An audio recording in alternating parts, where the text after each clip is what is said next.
Welcome back to the Deep Dive. Today we are heading to a place that on the surface looks like the quintessential picture of mid-century American peace. We're talking about Plainfield, Wisconsin in the 1950s. It's a quiet farming community, the kind of place where everybody knows everybody. Where doors are left unlocked. Exactly. Doors are unlocked, and the biggest scandal is probably about, the price of corn or who won the high school football game. It creates a very specific image in the mind, doesn't it? A kind of pastoral safe haven. A place where the American dream feels simple and attainable. It does. But as we so often find in these deep dives, the quieter the setting, the louder the secrets can become. The silence of those cornfields can hide things that the noise of the city would expose in a day. It's a great way to put it. And hiding in plain sight in this very town was a man who would eventually shatter that sense of safety forever. His name was Edward Theodore Gein. You might know him as the Butcher of Plainfield or the Plainfield Ghoul.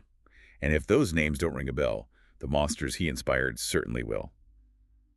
We are talking about the real-life inspiration for Norman Bates in Psycho. A huge one. Leatherface in the Texas Chain Saw Massacre, and Buffalo Bill in The Silence of the Lambs. It's rare, exceptionally rare, that a single individual's pathology is so distinct and so disturbing that it fractures into three separate, iconic horror villains. Yeah, it's amazing. I mean, usually a fictional monster is an amalgamation of fears, right?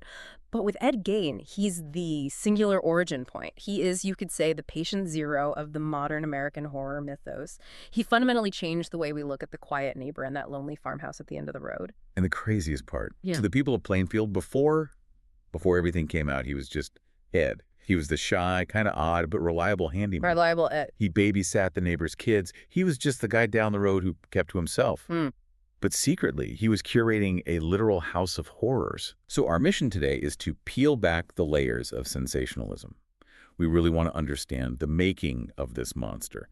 How do upbringing, isolation, and psychosis converge to create crimes that are still shocking nearly 70 years later? And I think it's important to add a note for you listening. To understand the why, we really have to look closely at the what. The source material for this deep dive includes biographical accounts, crime scene reports, trial details, and they are graphic. Incredibly so. We're going to be discussing the desecration of human remains and severe psychological disturbance. It is heavy, but it's absolutely necessary if you want to understand the depth of the tragedy. We aren't here to glorify it, but we can't look away if we want to understand the mechanism of this madness. So let's unpack this. We have to start at the beginning. Yeah. You can't talk about Ed Gein without talking about the architect of his madness.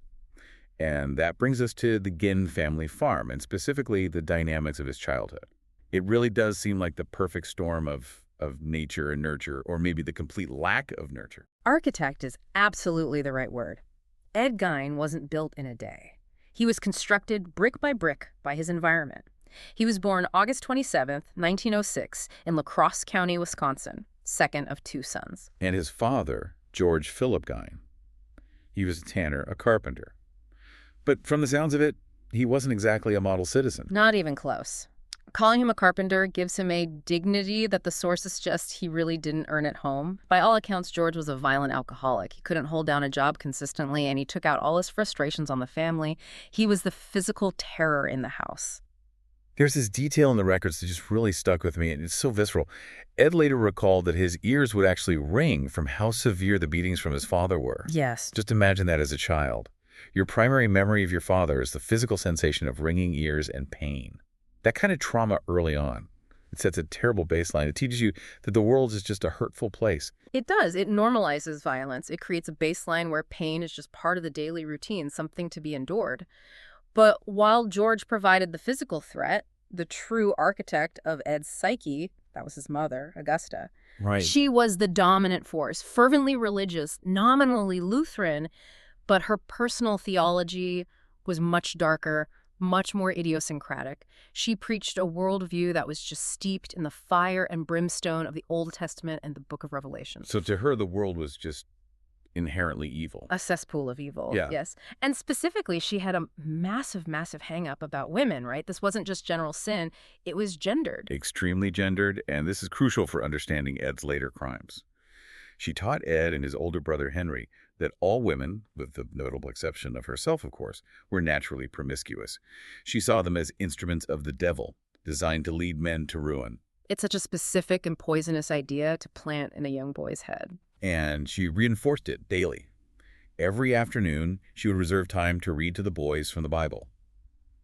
But she wasn't reading the Beatitudes or the Sermon on the Mount. No parables about forgiveness or charity. Not at all. She selected verses almost exclusively about death, murder, and divine retribution.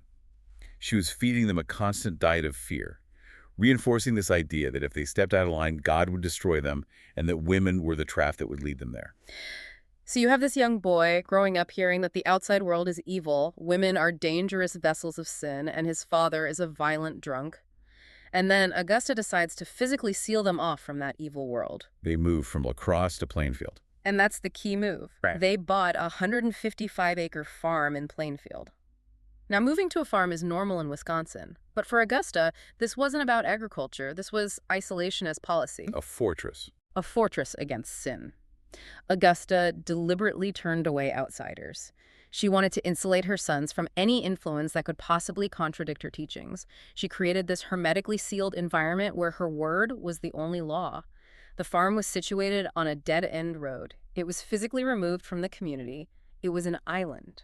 And this stunted Ed socially in a major, major way. The sources say he only left the farm to go to school, and even there he was just off. Incredibly shy. Classmates and teachers remembered him having these strange mannerisms. He would just laugh randomly, seemingly at his own internal jokes.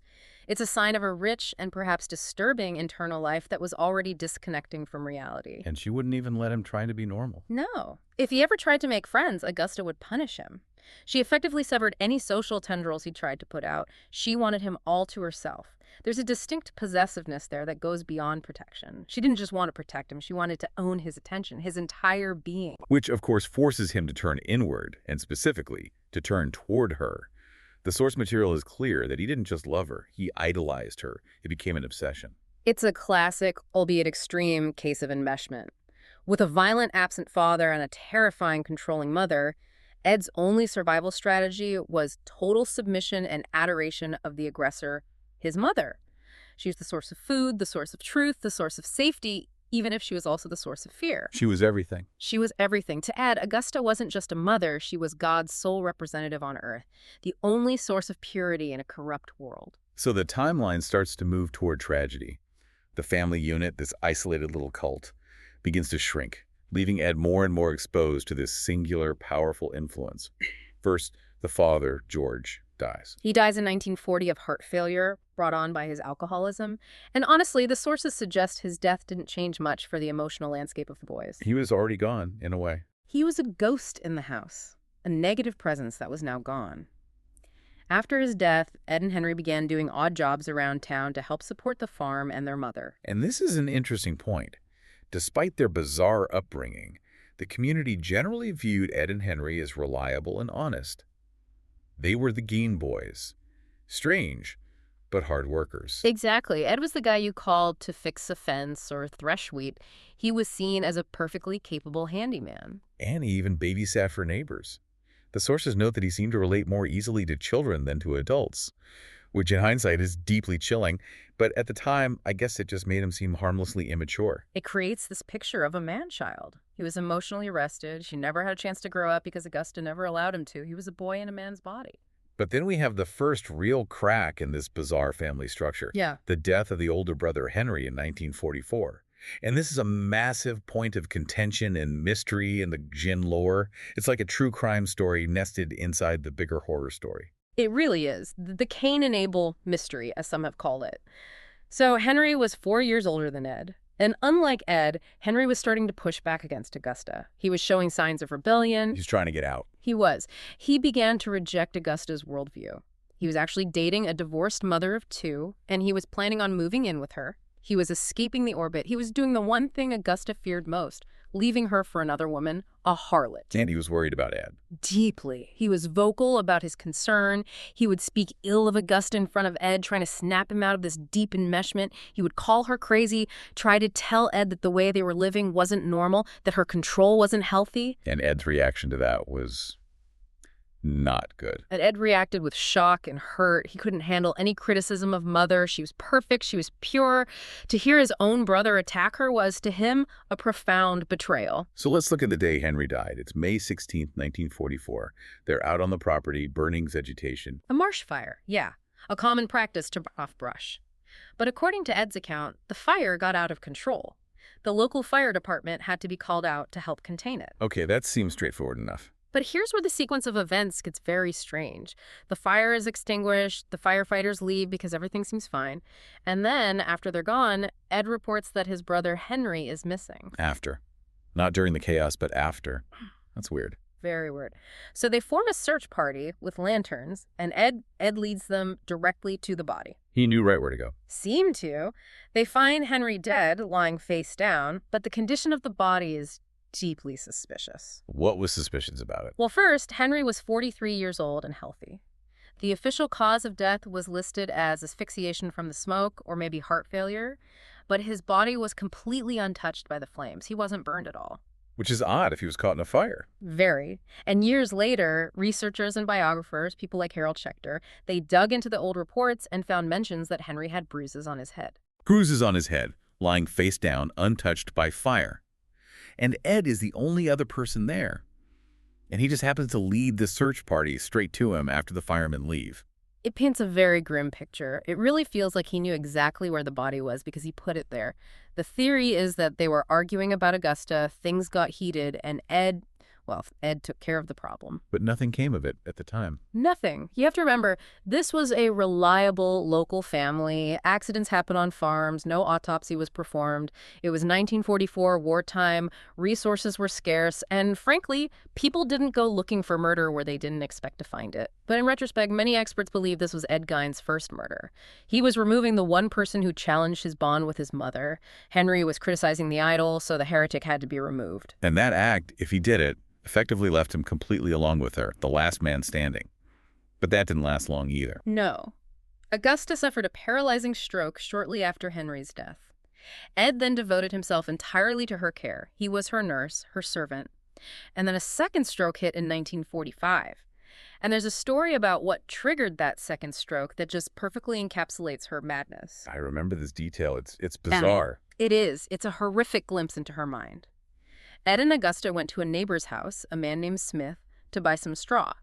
While they were there, Ed claims Augusta witnessed Smith beating a dog to death. Awful. It's just a horrible thing to see. Horrible. And apparently a woman from inside the Smith house came running out, screaming for him to stop, but he beat the dog until it died. Okay, so that's obviously a traumatic thing to witness. It is violent and terrible. But here's the twist. Augusta wasn't upset by the violence against the animal. She was enraged because the woman who came out wasn't Smith's wife. Oh, my God. Augusta started screaming about Smith's harlot.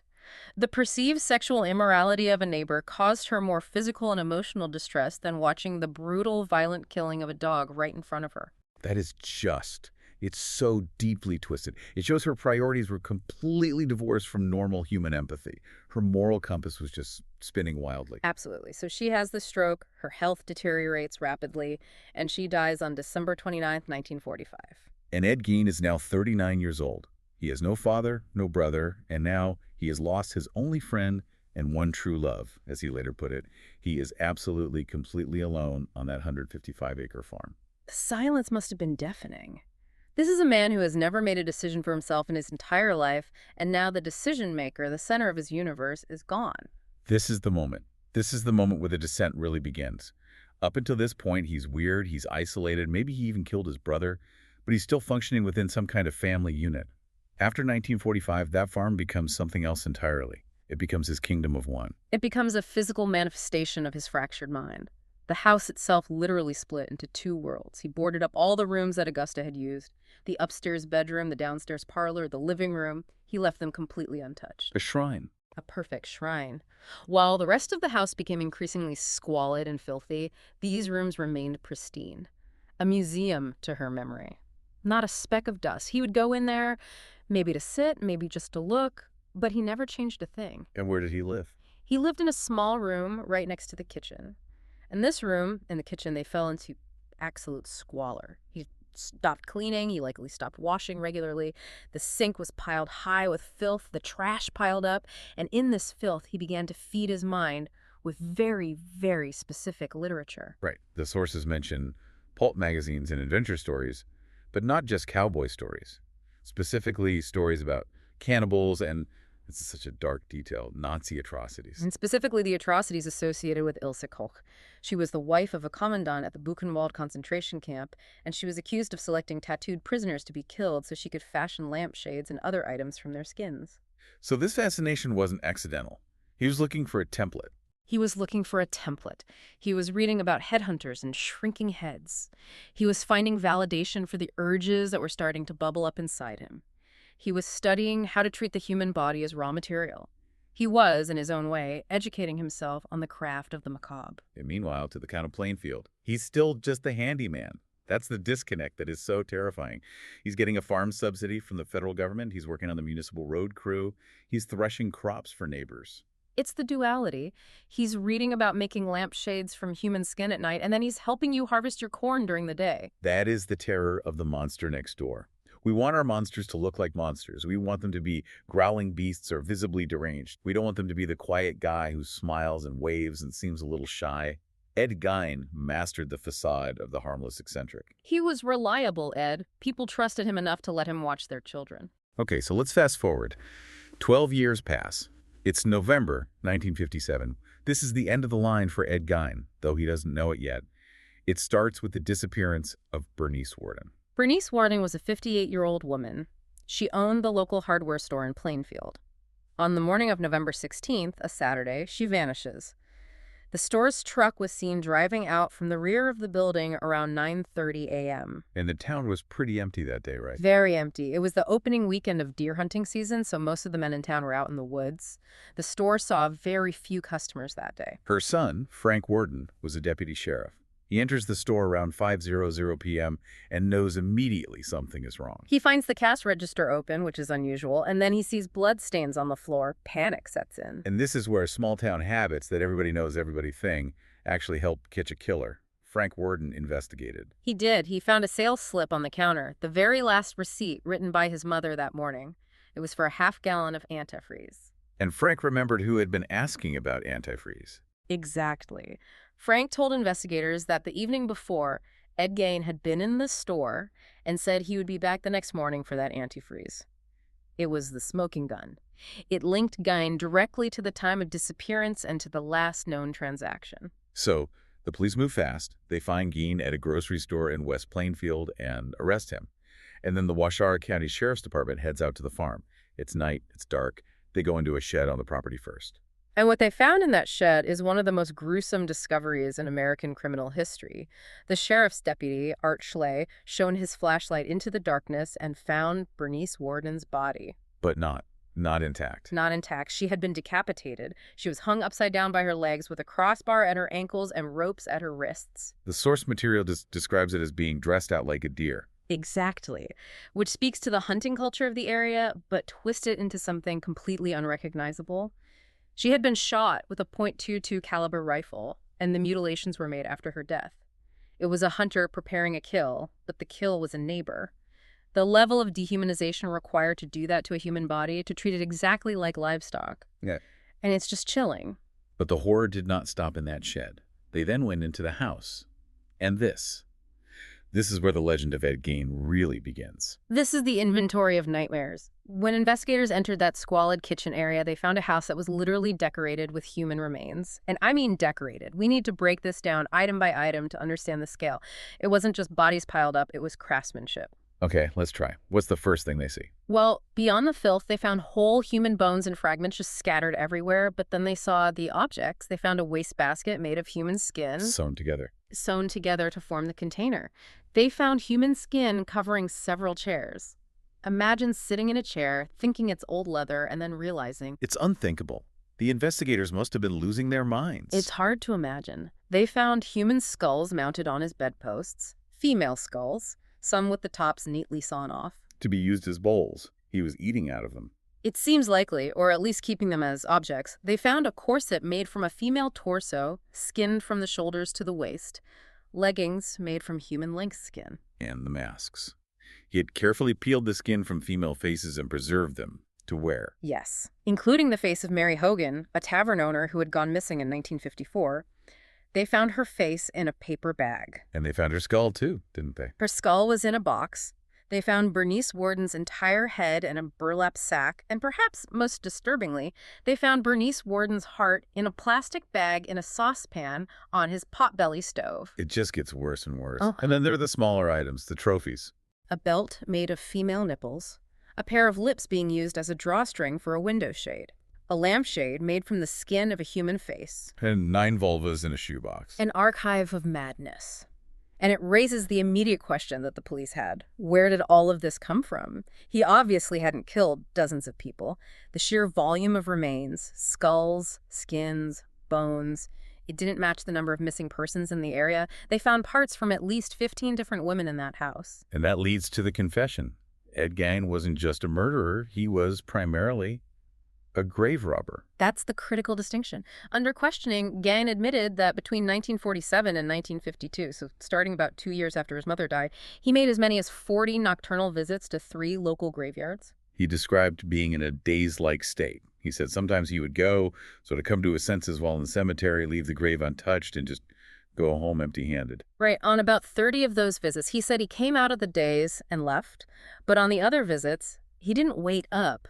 He dug. And he targeted specific graves. He did. He targeted middle-aged women, specifically women who he thought resembled his mother.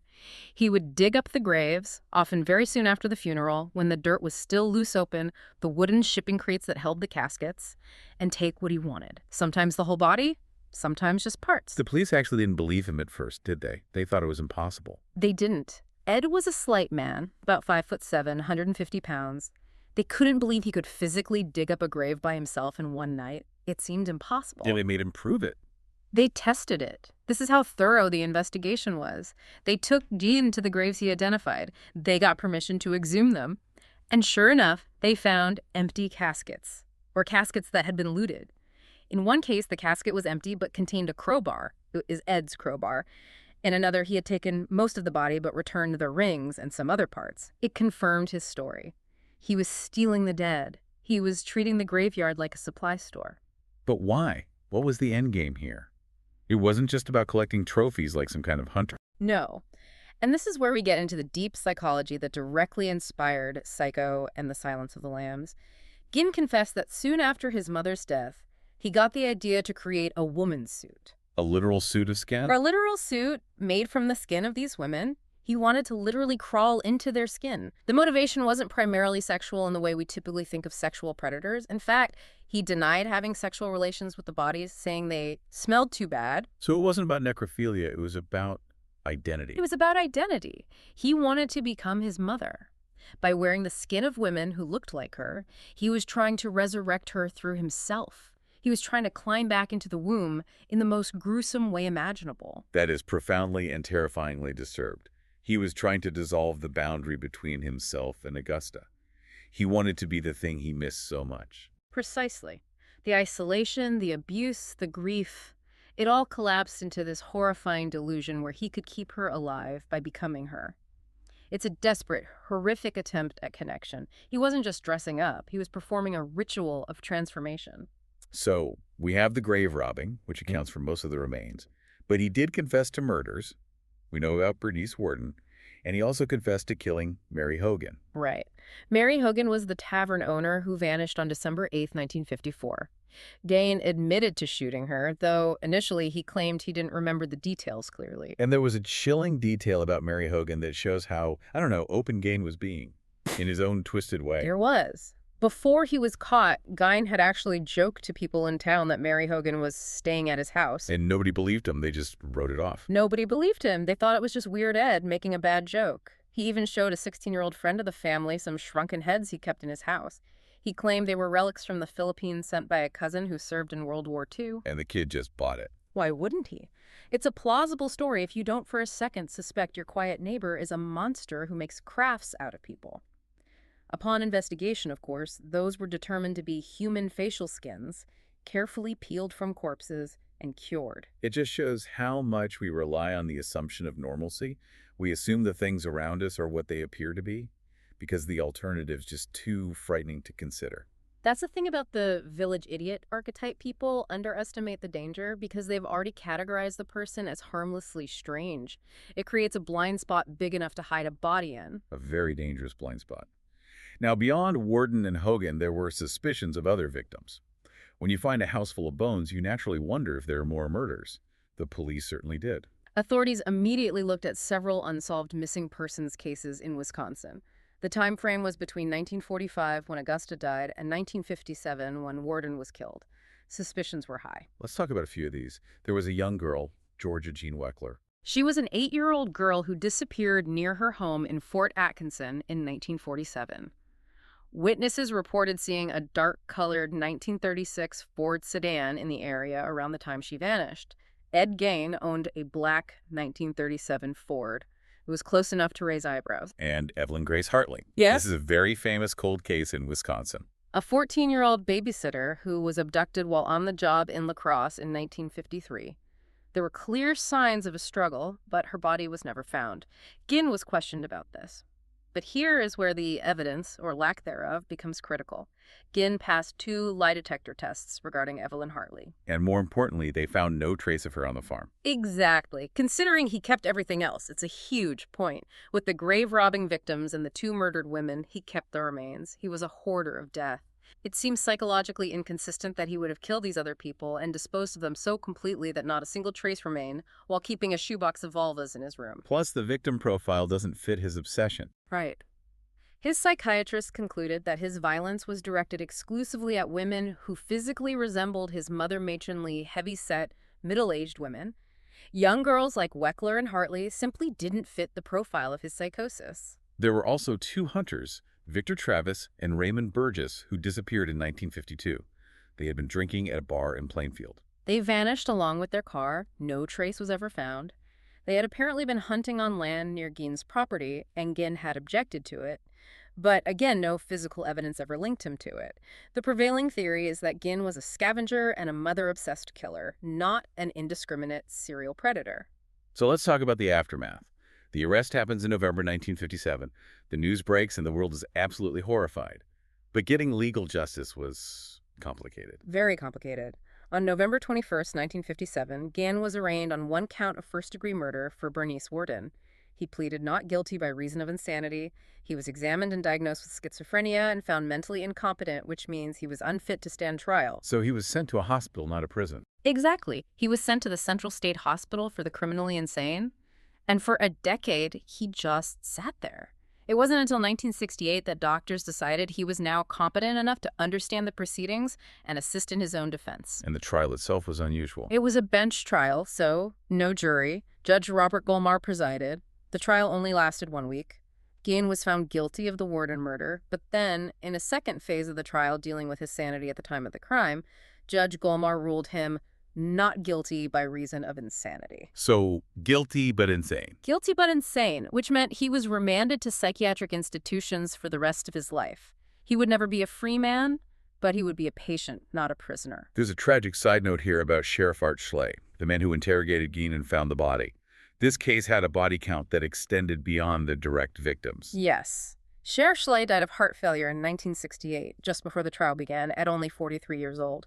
Many who knew him said he was profoundly traumatized by the horror of what he saw in the Gein house. And there was more to it, wasn't there? There were also reports that he had been extremely aggressive with Gein during the initial interrogation, banging his head against a wall, which is why Gein's initial confession was ruled inadmissible. The stress of the horror, the potential guilt over his actions, and the legal scrutiny.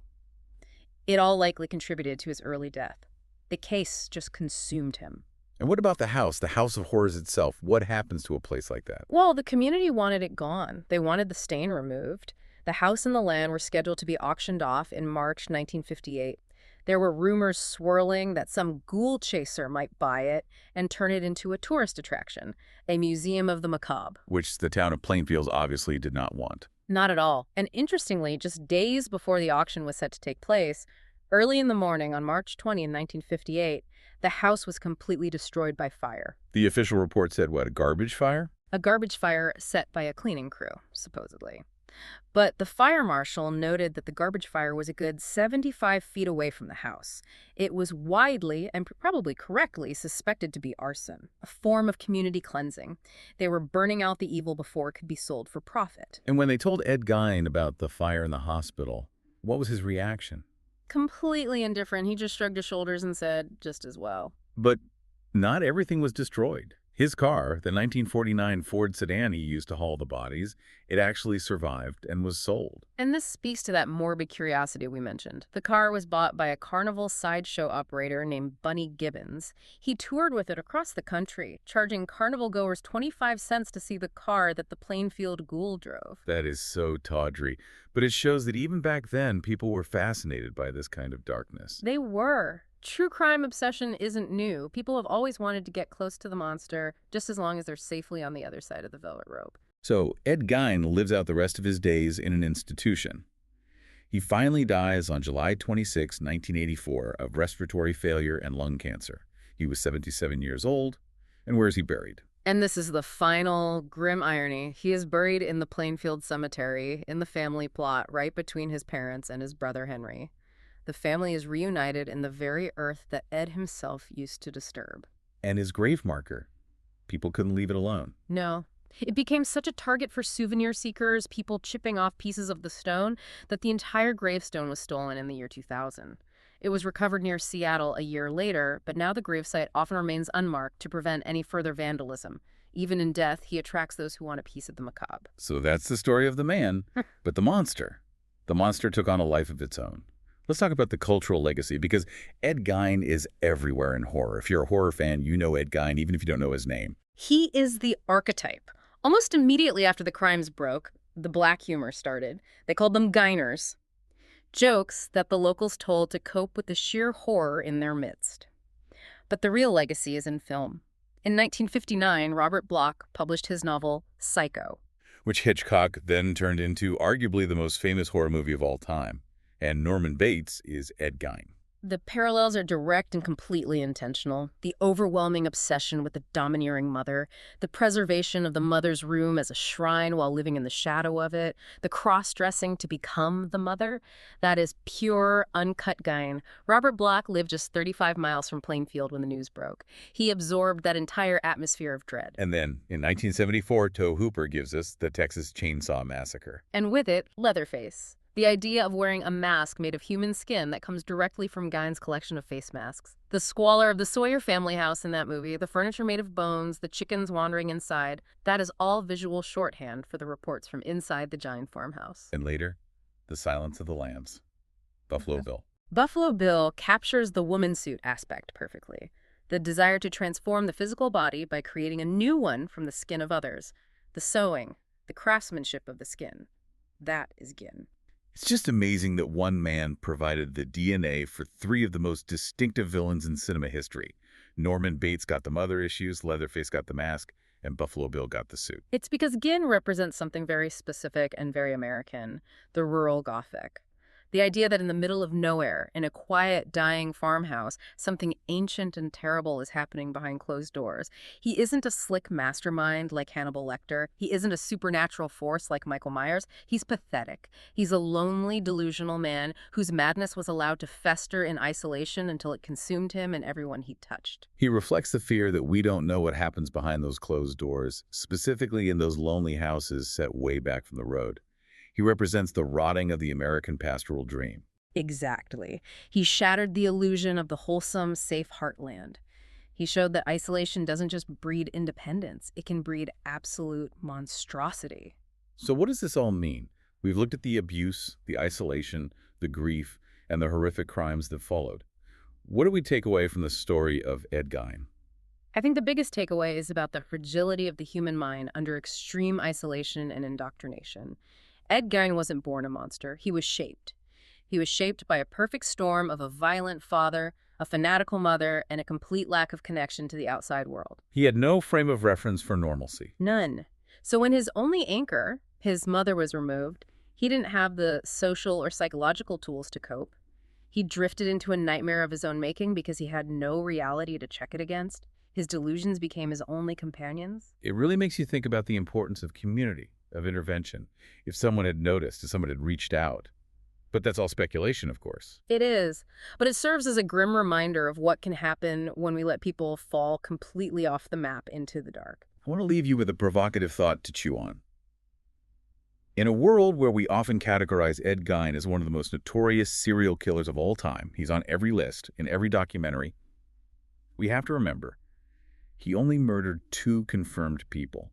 His primary crime, by sheer volume, was body snatching. He was a grave robber. It raises a really uncomfortable ethical question.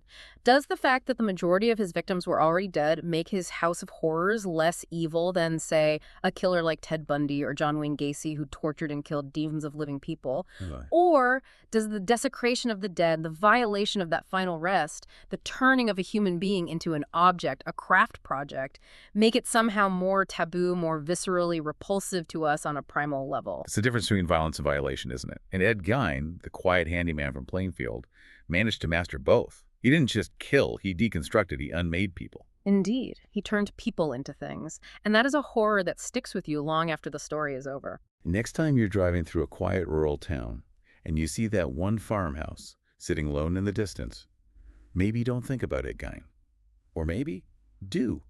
And remember that everyone has a story, and some stories are best left buried. Thanks for listening to this deep dive. Stay curious and stay safe.